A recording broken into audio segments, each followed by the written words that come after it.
And our Twitter question today is, what Power 5 conference would you like to see BYU enter into a scheduling agreement with? The reason we're going there is because of an article that we read recently in the Oklahoman. If expansion is not happening and BYU cannot join a conference right now like the Big 12, what's the next best thing? We think it is a scheduling agreement. And the man who is responsible for that column from the Oklahoman, Barry Tramel, he joins us now. Barry, when you first heard this information from this West Virginia fan that wrote into you, what was the thought process that got you thinking, well, maybe I should publish this and put this out there? Well, I actually try to publish interesting takes and analysis and information I get from readers. And the thing I like about the conference realignment, some things I don't like about it, but one thing I like about it is I've been introduced to a new fan base out in West Virginia, and a lot of those guys have, so a lot of sharp ideas and a new perspective. People around here, I pretty much know what everybody's thinking. So it's a little bit of the same thing, just conversing with people from Utah in all the talks. I really enjoy the new perspective and learning stuff, and I thought his idea about a scheduling alliance with Brigham Young made a lot of sense. I think it works. I think it helps both parties. Brigham Young obviously needs some scheduling assurances in terms of getting quality opponents on a regular basis, but the Big 12 could use a scheduling upgrade also. Oklahoman, Texas, and a couple other schools have done a good job of playing non-conference schedules, but a lot of our teams, they're driving down Rum Dum Boulevard and want to dumb down the schedule as much as they can. So a Baylor and a Texas Tech and a Kansas and people like that really need to sort of be kicking and screaming into tough scheduling. So I think it'd be a good thing for the Big 12 and Brigham Young to work something out. Barry, at some point it seems like BYU obviously has ambitions to be in the Big 12. The Pac-12 to me makes more sense regionally and traditionally with BYU. But BYU looks, as Bronco Mendenhall said, we would love to be in the Big 12. If BYU and the Big 12 had a scheduling agreement, does that limit BYU's possibility of actually expanding into the conference, or does that help? Oh, I think it helps. I mentioned this to somebody else from Utah. I think one problem the Big 12 has with Brigham Young is just the unknown. Not been a lot of relationship there over the years, and we've heard stories about BYU difficult to deal with when they were in the Mountain West, and the no Sunday competition thing and what that means, and just I think there's a lot of mystery, and I think scheduling would sort of pull back the veil a little bit and let these two parties get to know each other. You play a football game in Austin or Norman, or you play Oklahoma State or West Virginia in Provo. It's a big deal on every campus, and the presidents, the leadership could get to interact more. The administrations get to interact more. If you had a scheduling agreement, I'm sure there'd be summer events at the bowls or in various conferences where you'd be around each other more and just get to know each other. A lot of these conference realignment things happened with people really not knowing each other, and I think that's going to be a problem at some point. And I likened it to dating and marriage. Yeah. I mean, you really don't want to marry somebody you hadn't spent some time with. I think it'd be good for Brigham Young and the Big 12 to get to know each other. So I think that's a good thing. And so maybe it's not just a one-way street. Maybe Brigham Young finds out some stuff about the Big 12 that it really doesn't want to be a part of. I mean, maybe it finds out that Oklahoma and Texas are sort of ramrodding the whole thing, and that's not really what they want. So, I think just information and familiarity is a good thing. In reference to the perception that BYU is a little hard to work with in the Mountain West, I want to make an analogy. BYU to the Mountain West was what Texas and maybe Oklahoma are to the Big 12. They think they deserve a little more. And I'm sure that's the case. Yeah. I'm sure that's the case. Yeah, I'm sure that's the case. And the Big 12, we really had four schools that sort of stood out and had the big budgets and tried to wield the power. Nebraska and Texas A&M were part of that, but they're gone. So now it's 2 out of 10. I don't know what the situations were with the Mountain West. That's just what you hear out here, and I think Texas, especially, would feel a kinship with Brigham Young because Texas has its own network. Brigham Young has its own network. Now, Brigham Young's network is different and more, has a lot more outreach and tentacles than just promoting Longhorn athletics. But it's still something unique, fairly unique to those schools. So I think there's a lot to be said for getting to know each other. Barry Tramel, sports columnist at the Oklahoman since 1991. You can follow him on Twitter at Barry Tramel. Listen, BYU, I get the benefits for them joining the Big 12 Conference. We've listed them out, and there are a number of them. If you had to pick out one or two of the biggest benefits for the Big 12 in creating this scheduling agreement, what's in it for the Big 12? Because we all know that it's about a two-way street. So what does the Big 12 really get out of an agreement like this? A scheduling agreement with Brigham Young for the Big 12 would be assurance of more good football games. The television networks, ESPN and Fox, are paying a ton of money to the Big 12, way more than they used to pay, for the rights to show these football games. And the truth of the matter is the Big 12 largely delivers with quality football. But sometimes we come upon a Saturday, I think there are 2 Saturdays this year, when there's frankly just not anything worth watching. And if I'm a television network and I look at some of these Saturdays and I'm saying, Kansas versus Texas is the best football game I've got to show. Yikes. I mean, it's going to be 41-6 at halftime, and there's going to be 14,000 people in the stands at Lawrence.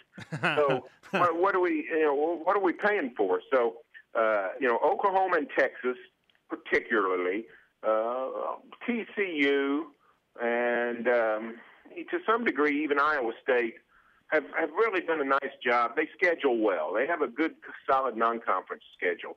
But some of the other schools in the league have just dumbed down their conference schedule to the point where, Baylor's become a very, very good program. New stadium, won the Big 12 last year. But they still aren't stepping up to the plate when it comes to scheduling. They're still playing rum-dums primarily. So I think some of these schools need some help in getting quality opponents on their schedule. This has been a sort of a priority for the Big 12 office, but also people like Oklahoma and Texas saying, "Hey, why isn't everybody contributing to when Oklahoma plays a Florida State or a Notre Dame? It's Ohio State's coming up in a couple of years, and it's a situation where the Sooners and the Longhorns are really enhancing the conference television package by who they're playing, and some of the other schools aren't, and I think that's created a little, not animosity, but it's created some concern that you're going to hurt the value of this television contract. Brigham Young would help change that. Brigham Young playing Kansas State, Brigham Young playing Texas Tech, Brigham Young playing Oklahoma State. Those are quality games that a lot of people would want to watch. Hey, this sounds great. Let's do this right now. That's what I say. Barry, a lot has been made of the ACC and the SEC unofficially, saying that they won't count BYU as their one P5 non-conference game, that in the future everyone wants to amp up for the college football schedule. Is the perception in the Big 12 that BYU is P5 worthy? Oh, yeah, I think so. How could it not be after Texas, right? Yeah, I don't think anybody thinks. Certainly here in Oklahoma, the Sooners have played Brigham Young twice and lost both times. So, I don't think anybody's sitting there thinking, Brigham Young's not worthy. I think the football's the least of the problems for Brigham Young, the quality of the football. And frankly, and that's being said even at a time when Brigham Young football is not as good as, say, it used to be. I mean, I mean, my impression of BYU football is that the program has dipped a little bit in the last 5, 6, 7, 8 years. But it's still quality, and it's still good, and they can still beat you. So I think that's the least of Brigham Young's problems.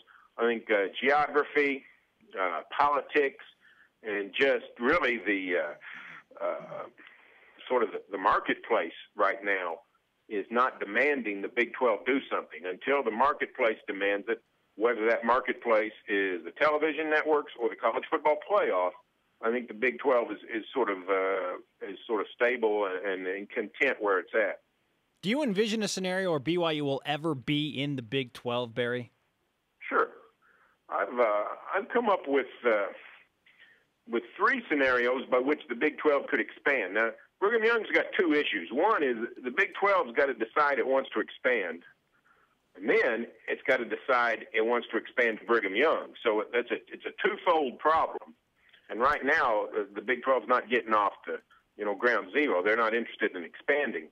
But if they did expand, then it would become a situation where the Big 12 would have to decide whether to go that far west when it's already gone as far east as it has with West Virginia. And West Virginia is on an island. And that's a problem for West Virginia. They keep a stiff upper lip. They don't complain about it. But the truth of the matter is, when you're that far away, and you feel isolated. And when the Big 12 mistakenly did not add Louisville when it had the chance, it could have just gone to 11. It could have given West Virginia sort of a neighbor. It would have added a quality athletic department with a good brand. It would have given the Big 12 an 11th member, and it's easier to get to 12 from 11 than it is from 10. But when the Big 12 didn't do that, it really kept West Virginia on an island. And I don't know if the Big 12, if it expands to 12, one of them would come from the east, I'm sure, to give West Virginia, a little bit of a bridge. I don't know if the Big 12 would be willing to create another island out west.